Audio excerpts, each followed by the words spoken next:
Sorry about that, everybody. It looks like something happened and I got cut off. I think it's because I'm moving around inside the metal container and I dropped a signal. Anyway, I did cut up some boards for shelving here so I can put up some shelves. If the weather is bad for the next 5 days, I can work inside here, get some more organization done. Got to get all this stuff off the floor here so I can work my way on through. One of the things I did do today when I had the saw out was I made this little table here, and I have 3 screws going in from the top here that hold this thing to the legs.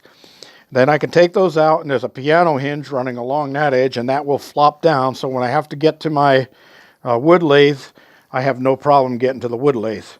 Of course, I made it short enough so I can work at the wood lathe and use this table to catch items.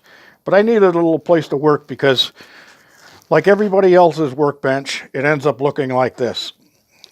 Don't worry, it's not going to stay that way. It's got to get cleaned off so I can get some work done in here. I got myself another magnetic bar there that's going to go down in the back, and I'll get some of the tools up off the shelves so I have more shelf space back there. Then I'll be getting rid of these ropes that are holding up plywood and stuff up over the overhead. I'll be putting in 2x4 supports that'll be fastened to the 2 walls on each side. And then I can slide some plywood over the top of that, and then I'll have overhead storage in here.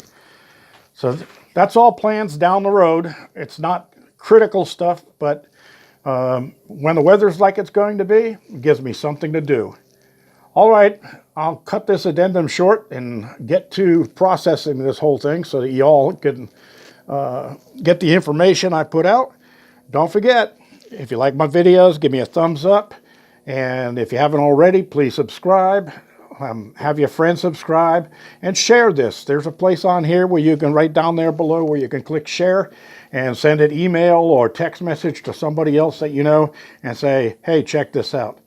And you see all the stuff I've got in here. I do everything. Pretty much, you name it, I can do it. Welding, fabrications, milling, metal lathe, wood lathe, you name it. I do it all. We'll get into that stuff all down the line. In the meantime, have a great day. We're going to get ready here for the rains. I'm going to close things up, go inside and relax for a little bit. Haven't had any lunch yet. G-Bear signing off.